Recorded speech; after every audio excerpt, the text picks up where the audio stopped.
You're listening to the Cyberwire Network, powered by N2K.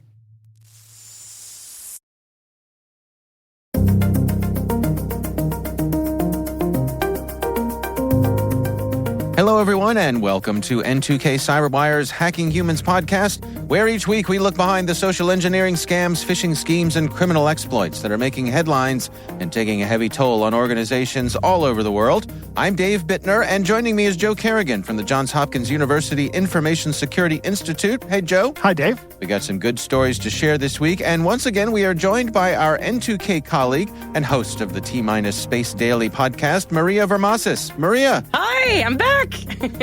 I'm here. We are excited to have you back, and we will be right back after this message from our show's sponsor.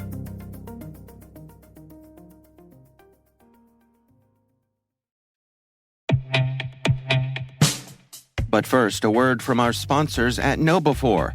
We're not talking conspiracy theory when we say it's all connected. When it comes to InfoSec tools, effective integrations can make or break your security stack. Though not as common, the same should be true for security awareness training. Not only does KnowBe4 deliver the world's largest library of security awareness training, but they also provide a way to integrate the various elements of your existing security stack to help you strengthen your organization's security culture. Stay with us, and in a few minutes, we'll hear from our sponsors at KnowBe4 about how you can integrate security awareness with your tech stack like never before.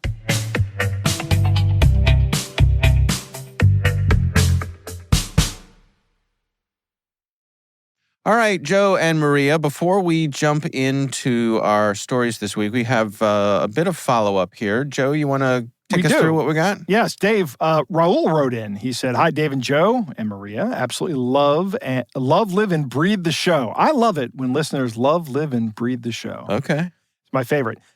I witnessed the infamous Facebook post of the fake car crash. Dave, you were talking about this a couple months ago. It's...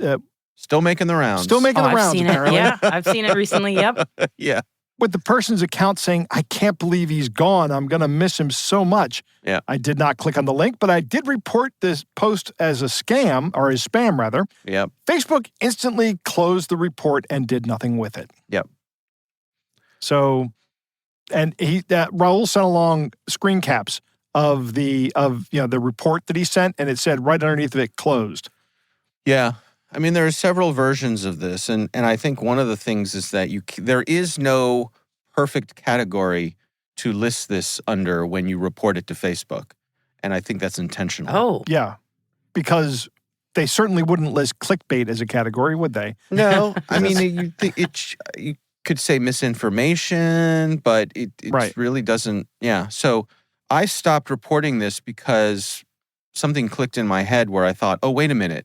If I keep reporting this, is Facebook going to consider this to be engagement and give me more of them? Right. So every time it comes up for me now, I just click and say, please show me less of this. Please show me less of this. Right. Interesting. That works. You're gaming the and- algorithm. That's smart. Well, I'm trying. The problem is the algorithm is so freaking aggressive. It's like, oh, wait a minute. You stopped and looked at sunglasses for 5 seconds. So for the next week, it's going to be all sunglasses all the time. Oh, great. Thanks. That's really useful. Dave, I love hearing about how happy you are that you came back to Facebook. You can hear it. It's just dripping from his voice. Yeah. It's just, Oh, yeah. Right. It's been time well spent. Absolutely. All right. What else we got, Joe? We got one from, it's a follow-up on the episode 286. It says, "Dave and Joe, hello. Last summer, I was in London for a conference. I got harassed." This is talking about the con woman at the Piccadilly Circus, or Piccadilly Station in London. Uh-huh. I don't know if that's an underground station or if it's like just a train station. I have no idea. Okay. I got harassed / scammed at Piccadilly Station as well. Being alone and nonchalant, I guess I was quite approachable. A lady walked up to me and started giving me a story about herself being an immigrant and not having enough money to make it to the next station. She, too, asked me if I could buy her tickets, showing me an app. Although it did not have any money in it, she promised that she could have money. I tried to decline, but she was pushy about it and followed me. Eventually, I gave in, walked over to walked over and bought her physical tickets at a machine for about 20 pounds. I recall her not being quite happy, but not entirely disappointed. I figured if she was having a tough time getting money, then I could help her. And then maybe if she was also if she was scamming me, the guilt of someone being genuinely kind without expecting money back would make her change her ways. That's adorable, Alec. Right. Aw. Alec, that is not what's happening. If you're being scammed, no. These people, maybe it's a bit poor of me to think that way. I don't think so, Alec. Anyways, forgot about this story until the other listeners shared their Piccadilly story. Thanks for the podcast and many happy years ahead. I don't mean to give Alec a hard time because as I've said many times on here that, I too am a soft touch for scammers. I tend to give people the benefit of the doubt. And my attitude is I would rather go through life losing some money every now and then than brutally assuming that everybody is out to scam me. Yeah. Oh. Yeah. I mean, if you buy a ticket for 20 pounds or $20, then you're out $20, right? Yeah. Not a big loss. You know what your loss is going in. Maybe you're helping somebody and you can think that. I feel like I should mention here for people who don't know about Piccadilly, that's like the Times Square of London. So there are a lot of scammers walking around that area. So just for anyone who's like visiting London on business and doesn't know this, like that is a hotbed of a lot of not so great activity. So they're on the lookout for people. Right. Yeah. So if you walk in there with a straw hat and piece of grass sticking out of your mouth, Look, Right, it's wearing a yank. your denim overalls, right, with a printed map in your hand, Right. looking around, wide-eyed. Where can I Visit find London. a Big Mac around here? Right. I've never been to Piccadilly Circle, but I think my most vivid, the image that pops up in my mind is the final scene in American Werewolf in London. oh, Wow. I don't remember So- the final scene, Yeah. but I go to a different movie. I go Okay. to Wayne's World. Oh. Man, where they had- these references. They had a couple of obvious body doubles standing on Piccadilly Circus on the circle going, wow, Wayne, we're at Piccadilly Circle. It's hilarious. Yeah. Well, hopefully someday I'll get there, but so far I've never had the pleasure. All right, we got one more bit of follow-up here, Yes. Joe. What do we got? Paula said that we mentioned people being on their phones after a flight gets canceled. And Paula makes the astute observation that some of these people probably have concierge services with their employers that they're required to go through. So that's why they get on their phones and call the concierge service. They don't have to wait in line. They get it done immediately. Right. Very nice. That's living. That is. I used to work for a company that had this kind of thing. Okay. But I never had to use it. Actually, lucky. no. Nope. Lucky. Nope, I never had to use it. I missed a plane once, but it was prior to that. But I never had a problem with it. I have been around folks who have this sort of thing or organizations where this is, I guess, a perk of being at the executive level. I've never been at that level. No. So, Yeah, Me neither. that's funny because the places I've worked, us lower folks had to use the booking service, and it was the executives that could book direct. So isn't that interesting? Okay. maybe things have changed Huh. a little bit, but us lower rung folks were the ones that had to go through the travel agency. Because All right. Well, it could be that my perception is completely upside down. When we booked through the agency, all of our expense reporting got done automatically, which was nice. That is nice. I didn't have to fill out an expense report for every trip I went on, Mhm. they were numerous at one point. Yeah. All right. Well, our thanks to Raul, Alec, and Paula for sending in these kind notes. We do appreciate it. And of course, we would love to hear from you. You can email us. It's hackinghumans@n2k.com. All right, let's jump into our stories here. And Maria, as our special guest, do you want to kick things off for us? oh my goodness, my pleasure. Okay, so real question for you both. Not rhetorical, an actual question for you both. Do you use or have you heard people sort of shorthanding a service that one can call when one is having trouble with one's computer or electronic devices at home? Geek Squad. Yeah. Yeah, Geek It's Squad. ubiquitous. Geek Squad or Right. right or Right. Joe and Dave's lifetime technical support. That's just for our I was parents. gonna say, like in my family, it's called Maria. That's yeah, but Right. Yeah. Maria is the Greek squad, geek squad in my family. But that's But I would say Greek Scott. That's great. you're welcome. Yeah, thank you. Please tip your waiters. Try the veal. I would say, in my mind, Geek Squad is the Vaseline, the Q-tip, the generic name for this sort of thing. The big Right. corporate provider of this sort of thing. It is the phrase that I hear a lot that people just use as that shorthand for I need technical help of some kind of house call. So Right. I guess it's good job Best Buy on getting that branding out there like that.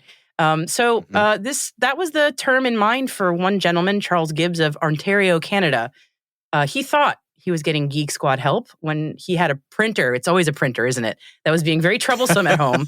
Damn printers. Printers are the worst. They are the worst. They are the absolute they are worst. actually the worst ever. So my sympathies, Mr. Gibbs.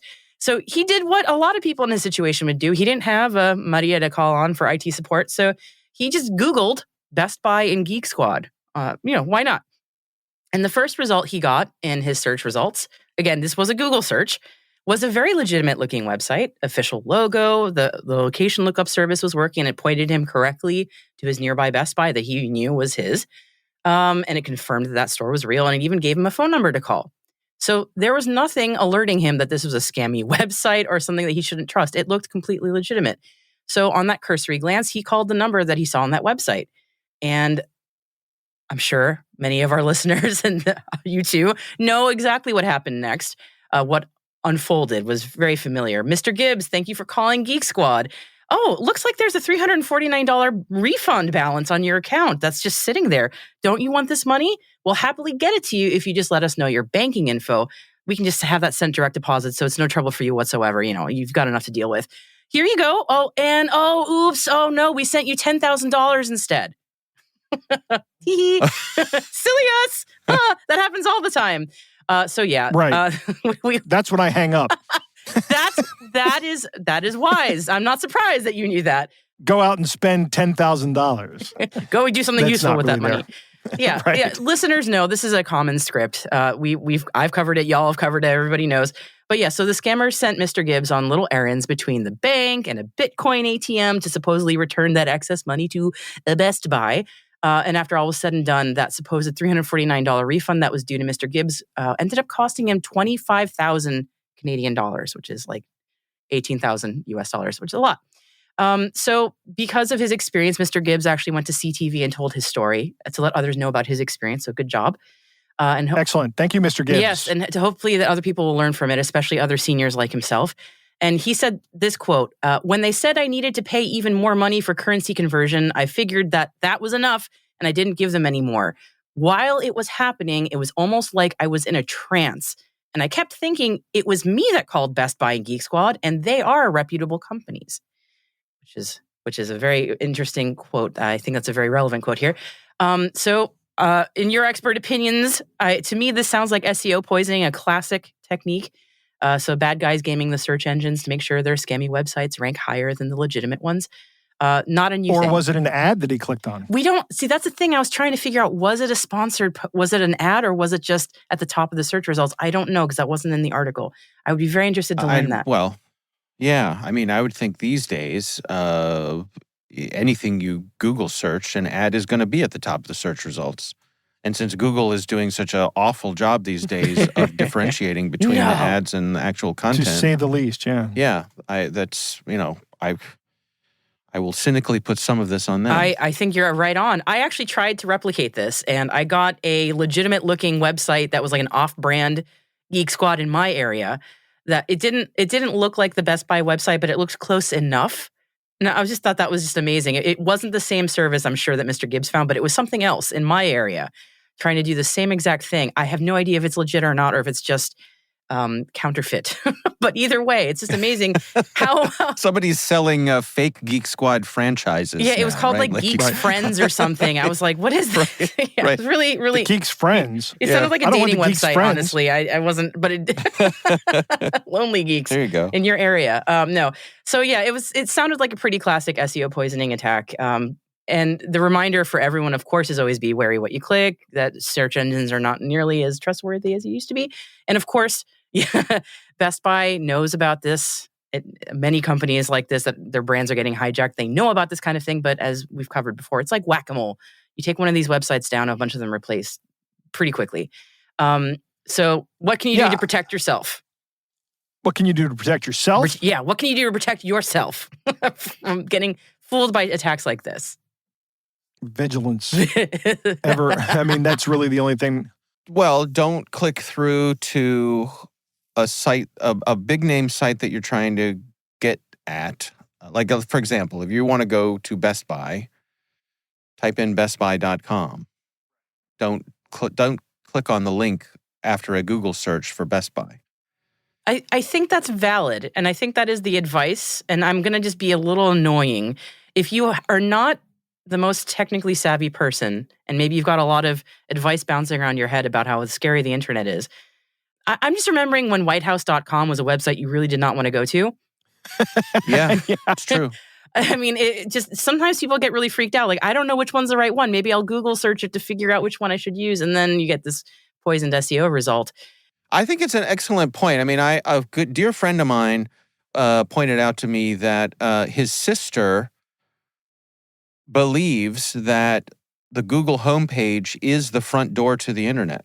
Like, so in other words, when she brings up a browser, it defaults to Google, which I think is really, really common. And to her, that's where you begin. You don't put the name of where you're going up in the URL bar. You put it into Google, and then Google takes you there. Right. So I think that's a pretty common reality for a lot of folks who are just who aren't sophisticated tech folks. Right. And nerds like us. You could say it. Yeah, exactly. Nerds like us. Thank you. It makes sense, and it works. It works as a model. Yeah. Right. I used to think that way about Yahoo. And, not knowing that it was not the front page, but whenever I loaded this was way back. I remember it though. Yeah. Yeah. Yep. Before Google existed, Yahoo would be my front end page, and I'd be like, well, let's see what's out there and look at it. And then when I opened a web browser, it came up to Yahoo, and that's how I thought about it. Right. Now it comes up to the default unloaded page. That's what I do every single time. And I do that partially to remind me that this is not just some search that I can go or just some search engine. Yeah. Of course, my main browser is Chrome. So Yeah, and it has the big sort of the Google same thing. Yeah. search interface right in front of it. And I'm curious, I mean, I'm not sure if he was on a desktop or if he was on his phone. And I feel like if you're on your phone, it adds a whole other level of difficulty there too. Yeah, there is a big Right. real estate problem on phones. Yeah, so I know the advice is, as you said, go directly to the website, but then we've also kind of a little bit freaked people out about that too. So I rocking a hard place on that one for sure. But Joe, you nailed it with the never give out your bank info. Just disconnect the phone right there. That is always the reddest of red flags. I was trying to say that I would hang up as soon as they put the $10,000 into my account, but the truth of the matter is they never put $10,000 into this guy's account. They're just not going to risk that. And if the guy is online with them, what they're doing is they're manipulating a web page that he's watching while it's going on. It's a social engineering attack. But the way to handle this is when somebody says, "Hey, we have a balance here that we need to transfer you. Give me your bank account." Just say, "Just write me a check. Write me a check and mail it to me." Right. I don't need that money right now. It's fine. But then again, maybe you do. Maybe you do need that money right now. Yeah. Well, chances are this is a scam and there is no money. And that you're only going to wind up in greater need of money at this point in time. So, yeah, tell them write you a check. Until the check bounces. Okay, no, I'll stop. Yeah, the check. I'll stop. Right, the check will never show up. I guess the problem I have with write me a check is that even at that level, it's engagement. Right. And they've hooked you in And they're some like, way. Well, what's your address? Yeah, Right. now they've got your address. Right. Yeah. So now they send you a check, and there's a problem with the check, but the check has a tech support call number on it. Oh, we forgot to sign the check? Hey, no problem. Tell you what. Or couldn't it just become a Right? check And- cashing scam where they send you a check for too much money? right? Mhm. And then it could be, again, the Right. same thing all over again. Oh, we sent you a $10,000 Right. check instead of $349. I mean, yeah. Yeah. I'll just Just drop hang that up. right in the shredder then. Just hang up. Yeah, Just hang up. I'm sitting here fantasizing about how to deal with these guys, and you've got the right answer, Maria. Terminate the call. But poor When you Mr. realize Gibbs' something's printer's up- still not working. Who's going to fix Right. his printer? Exactly. Nobody's going to fix his printer. Printers don't work. Just Yeah. accept it. Throw it out the window. Yeah. Right. Go buy another one. Yeah. I got so frustrated one time with a printer that didn't work. I just went out and bought another one. You didn't just And that office one's been space working it. great. Yeah. I'm going to office space. We've office spaced a few things in my house.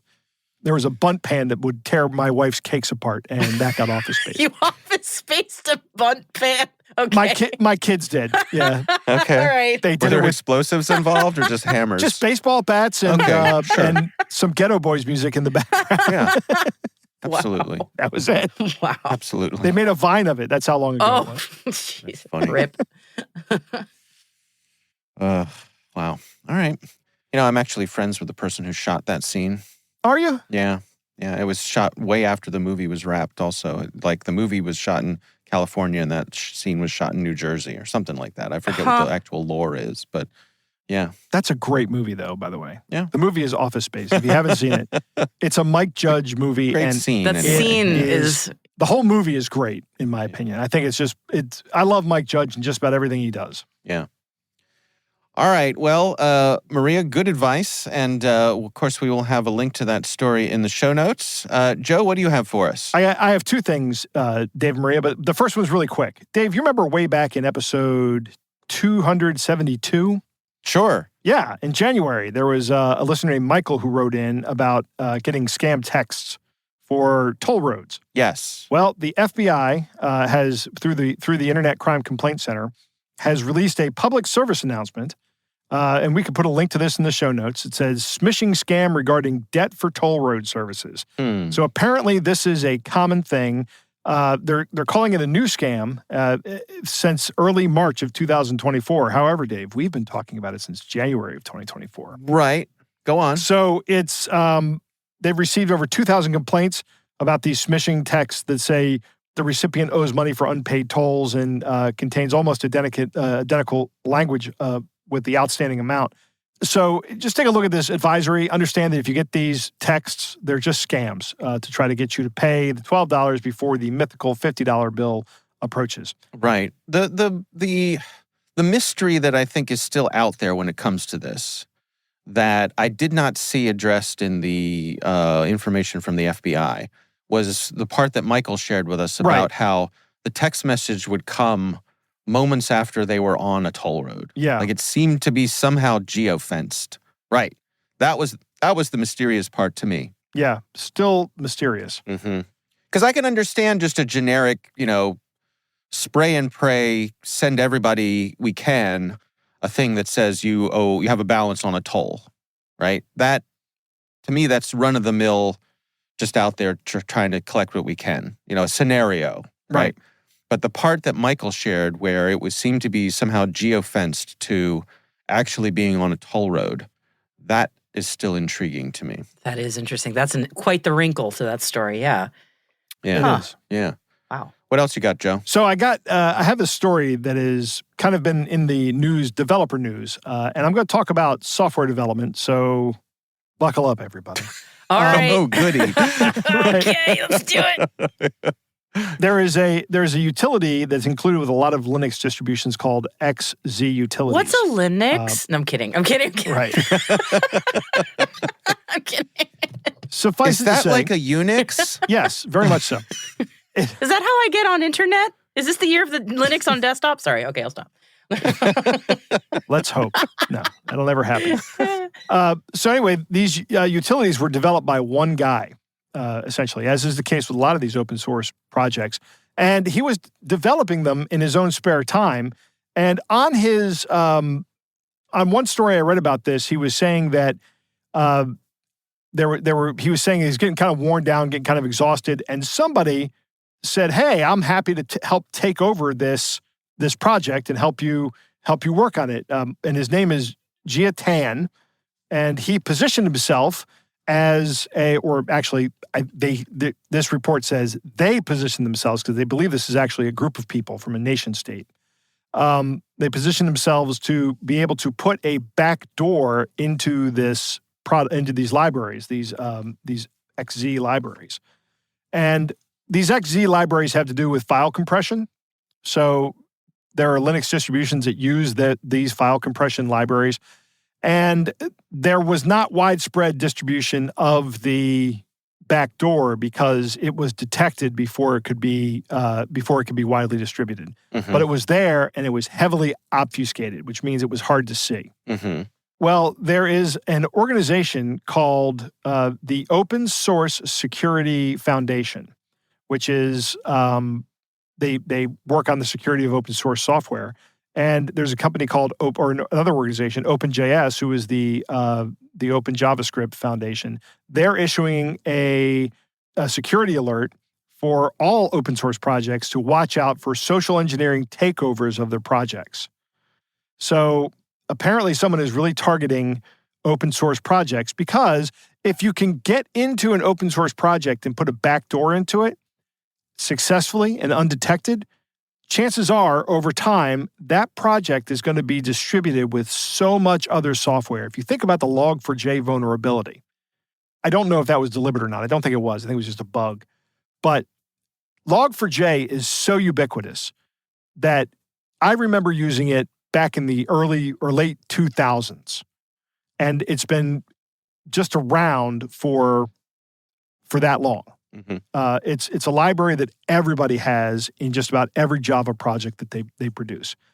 So there are some suspicious social engineering patterns to look for that the OSSF and OpenJS people say you should look for. One, friendly yet aggressive and persistent pursuit of the maintainer by a relatively unknown member of the community. So a new person comes up and says, hey, I need to be part of this system. You need to put me in charge. You need to give me a position of authority. I'm going to do the best job on this thing. Maybe that is a guy that is working for somebody who wants to put a backdoor into your software. Requests to be elevated to maintainer status by new or unknown persons. Endorsement coming from other unknown members of the community who may also be using false identities. And they have a term for this. It's called sock puppets, which I love that term. Then it says pull requests containing blobs as artifacts. So this is where I have to get into developer stuff. So a pull request is something you do on Git and GitHub, where somebody has cloned your repository and they've made the change and they've uploaded it to their repository, and they issue a pull request for you to pull their changes into your repository. And if they have large, blobs, which are binary large objects, in their code as artifacts, chances are that could be the backdoor masquerading as something like a test, as it was in the case of those compression utilities. It's basically bits of code. We don't know quite what it does, and we're not sure it should be there. And right. Yeah. And it's not in source code, so you can't just read it. You actually have to reverse engineer it. Right. You actually have to do the reverse engineering on it, which is not a task that every single developer can do. That there are some security researchers are really good at it. That's what they do. Vulnerability researchers or malware researchers in particular, they go after it, and they're good at doing it. But most developers I've met have been very good at writing the code into the machine code, but not great at getting it back out. Just because that's not where they spend their time. It's just not what they do. It's a different area. It's a different thing. Right, Yep. it is. Mm-hmm. It is. Intentionally obfuscated or difficult to understand source code. So if you get source code that is not plain and not clear, that should be a red flag anyway. That may be bad development. It may be a developer that's not that skilled. Could they be using AI? Right. All the AI code that I've tried to generate recently has all been pretty clear and pretty concise. For now. Sorry, I'm just being conspiracy minded. Yeah. Now. once they wake up. Maybe that's a red flag. Once if the the code AI is too wakes up. clean. Yeah. Right. Yeah. Gradually escalating security issues. Let's see, a deviation from the typical project compile. So this is, again, if you start using different chains, different compiler chains, you start including blobs and zips and other binary artifacts into your builds. If you're not a software engineer, none of this matters to you, so you don't need to worry about it. But the final point here is a false sense of urgency, especially if the implied urgency focuses a maintainer to reduce the thoroughness or review of bypass control. So this is the typical, asks to deviate from the standard process, which we see in a lot of social engineering attacks, just applied to a software engineering background or project. What was the timeline for Geotan? Like, how long were they working this?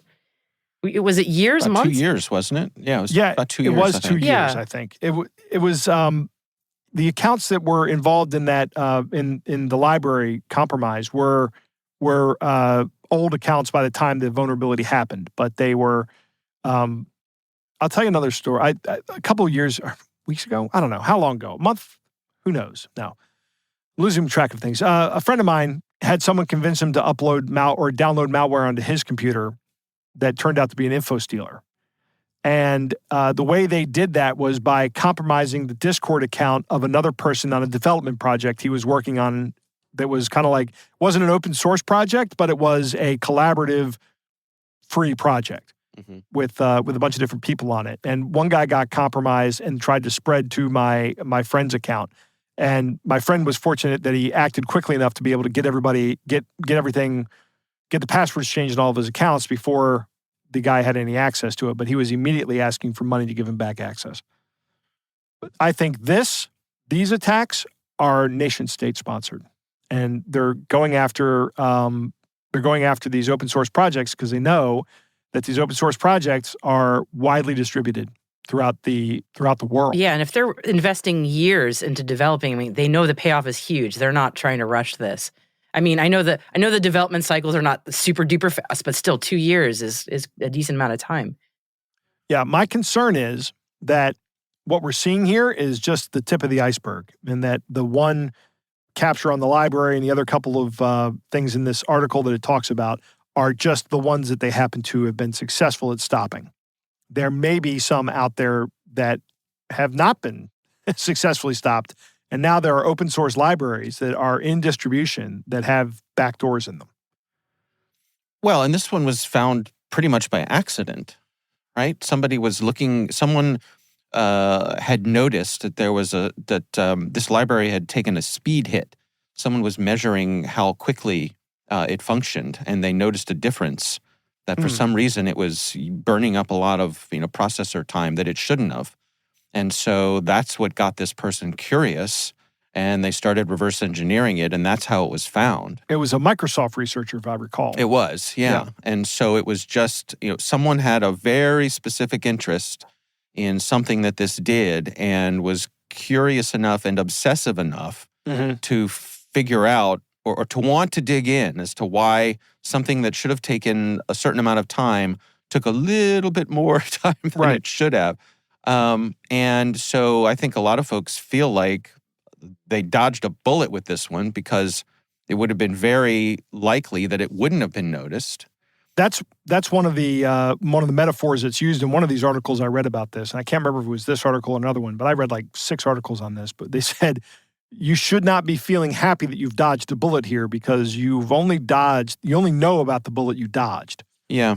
Right? Yeah. Well, I think the good news, if there is any, is that this is making a lot of folks who are working on open source projects take a fresh look at how their security is handled, how this social engineering side of it. That I think a lot of folks who are technically minded and working in technical industries tend to underemphasize the degree to which pure social engineering play could work on them.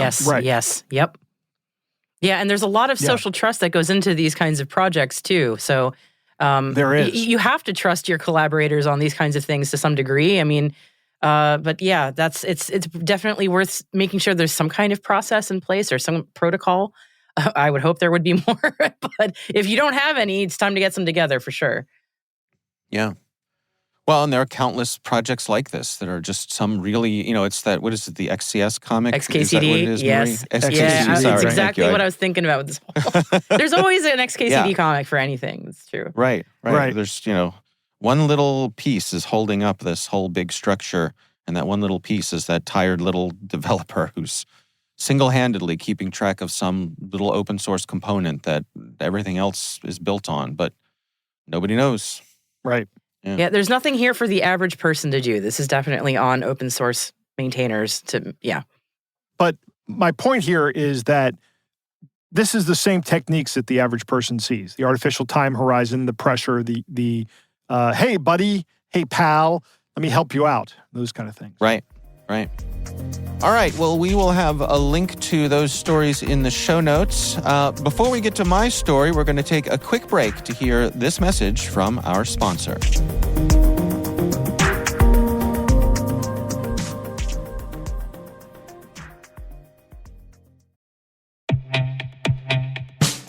Back to the concept of integrations. KnowBe4's Security Coach uses standard APIs to quickly and easily integrate with your existing security products from vendors like Microsoft, CrowdStrike, Cisco, and dozens of others. Security Coach analyzes alerts your security stack generates to identify events related to any risky security behavior from your users. With this information, you can set up real-time coaching campaigns to target risky users based on those events from your network, endpoint, identity, or web security vendors. These campaigns enable you to coach your users at the moment the risky behavior occurs, with contextual security tips delivered via Microsoft Teams, Slack, or email.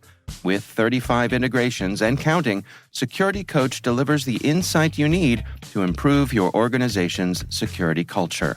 Learn more about Security Coach at knowbe4.com/securitycoach. That's knowbe4.com/securitycoach.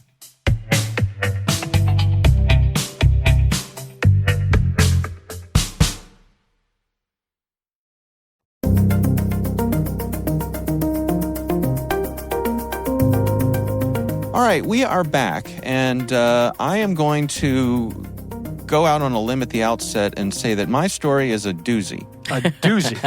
love doozies. Let's do it. So, Joe, this has some local appeal to you and I. This actually took place nearby at Pikesville High School. And I have to say, Pikesville is not too far from us. In fact, It is not. my in-laws live in Pikesville. I used to work in Pikesville. Is that right? Where is Okay, well, Pikesville? It's a suburb of Baltimore. It's It a is. lovely, it's near Towson. It's a... It's about due it's a- west of Baltimore. Yeah, it's a lovely community and probably, 20, 25 minutes from us, depending on traffic. In Maryland.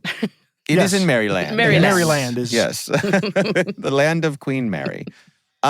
So the principal of Pikesville High School, whose name is Eric Eiswert, found himself at the center of some controversy when a audio recording of him saying some terrible things started making the rounds among the school community. I remember the news stories about this. He was making racist and anti-Semitic comments. Right. And as you can imagine, this audio file would spread like wildfire. Yes. And it did. It was all over social media. Yes. And I remember people were trying this guy in the social media court and getting ready to burn him in effigy. Right. He was pulled from his job, given... what do they call it when they Suspended with pay. there you go. He Administrative leave. Administrative leave. That's the Right. term I was looking for. Yeah. So he was pulled from his job. And they had to put security at his house because folks were making threats over social media. It was just terrible. And imagine this school community, by all accounts, this was a respected and liked principal of the school, but leader of the school community. And suddenly, people felt betrayed by this audio file, by these allegations. To imagine that this person could have done this, people felt, I think, rightfully upset. Right. If this were true. Right. Well, turns out, which I think should be the name of half the podcasts that are out there, turns out that he did not do it. Ah. Dun, dun, dun. Okay, there you go. Right. Turns out that one of his coworkers, someone who is named Dajan Darian, who has been arrested and charged with using artificial intelligence to create a deep fake to impersonate the school principal. Now, if I recall correctly, that is exactly what the principal said had happened when this initially took place. Is that right? Yes.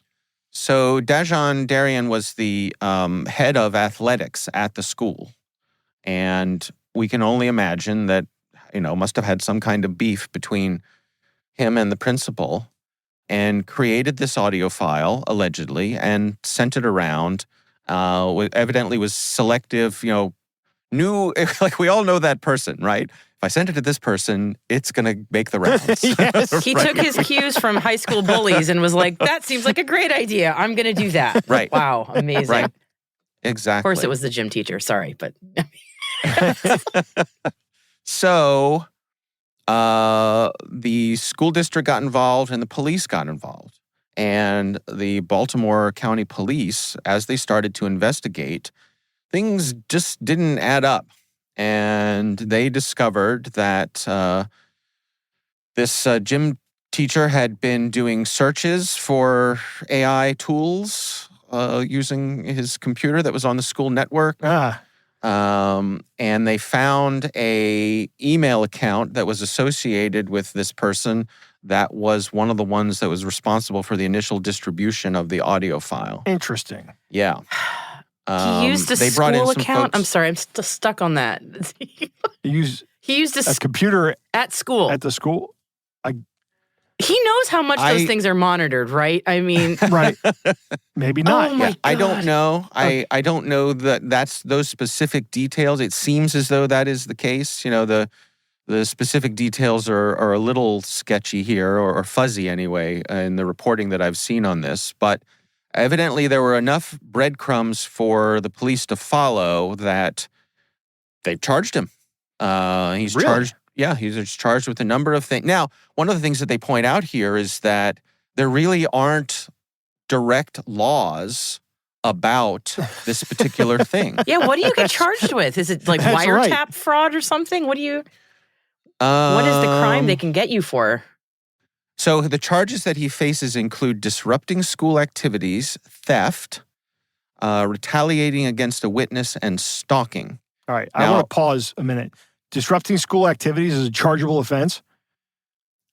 Is that new? Because I hope that isn't. I hope that wasn't the case back in the 80s, Dave. Well, bomb threats and stuff. One thing I've come to kind of understand and believe is that there are all kinds of laws on the books. Right. And there are proactive laws and there are reactive laws, right? There are laws that you go out there and actively seek to enforce, and there are reactive laws which are on the books just in case you need them. Right. And I would probably put disrupting school activities as being one of those. And I don't know if it's a misdemeanor or a felony or who knows what. The theft is because when more scrutiny was put on this person, turns out that they, are alleged to have inappropriately distributed some school funds. So that's part of what's going on here. So uncovering other actions that during the investigation. Correct. Okay. But nothing actually about impersonating him. No. Wow. No, because there's no law for it. I don't think it's illegal yet. Yeah. Right. Dang. Right. Yep. All right. Yeah. So, So I think as I read through this, what it really brought home to me was the community's rush to judgment. Yeah. Which is an understandable impulse, right? I mean, the accusation was of doing horrible things, of saying horrible things. I think when we talked about this when it first happened, I may have brought that up. Like, I think that we owe this guy, I don't know, maybe I didn't, but I seem to remember thinking we owe this guy at least the benefit of the doubt here. Put him on administrative leave until we sort this out. And if it comes out that he did it, we can dismiss him. If it comes out that he didn't do it, no harm, no foul, right? Yeah. Except for the damage that's been done to the school community. There's always going to be that lingering doubt. I mean, it's what any accusation does. Yeah, and his reputation has taken a hit through no fault of his own. Yeah. Yep. Yeah. Right. Yeah. I don't know if he has kids or not, but hey, Daddy, why are there guards out front of our Right. house? Yeah. I mean, there's all kinds of things that could come from this, but I think it's just a terrible example of somebody. This is the new reality that we're in here. This is easy to do. Right. Right. You have someone who's a public individual, so not hard to get a voice sample. Right. And you can spin something like this up effortlessly for free. And that's what this person did. Huh. Yeah, benefit of the doubt is not a very stylish thing right now. Yeah. So yeah, It's not. as much as we need it more than ever, it's not really a thing anymore, it seems. So, oh Right. boy. Right.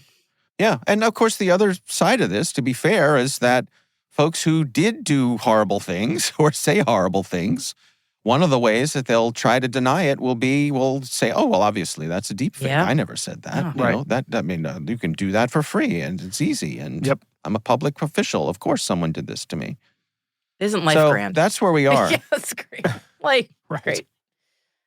Yeah, I mean, I don't know how we work this out. I don't know how we sort this out. It's going to lead to hopefully more skepticism, I guess. But who do you believe? At some point, you have to believe people. You have to trust people, and this is yet another injection of uncertainty in our ability to trust each other, and it's troubling. It is. Hooray!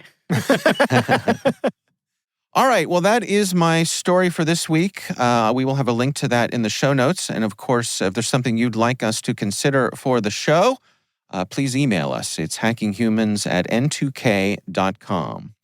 Joe, the catch of the day has the week off this week. All right. It is intimidated by Maria, so it'll be back next time. I've been told. I'm sure. Yeah, it I'm happens. sure it's out fishing right now. Yeah, exactly. Right. It knew better. So the catch of the day will return next time. But until then, Maria, thank you so much for joining us. It is always a pleasure, and we are so happy to have you take the time to be with us. Oh, thank you for having me. I always have a great time. So if folks want to check out some of the other things that you're up to, what's the best way to do that? Oh, please listen to T-Minus Space Daily anywhere fine podcasts are purveyed, and space.n2k.com is our website.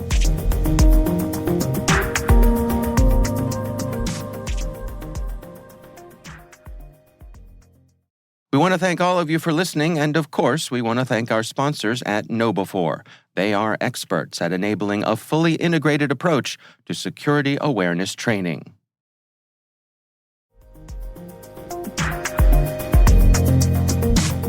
Our thanks to the Johns Hopkins University Information Security Institute for their participation. You can learn more at isi.jhu.edu. N2K Strategic Workforce Intelligence optimizes the value of your biggest investment, your people. We make you smarter about your team while making your team smarter. Learn more at n2k.com. Our executive producer is Jennifer Iben. This show is mixed by Trey Hester. Our executive editor is Peter Kilpie. I'm Dave Bittner. I'm Joe Kerrigan. And I'm Maria Varmazes. Thanks for listening.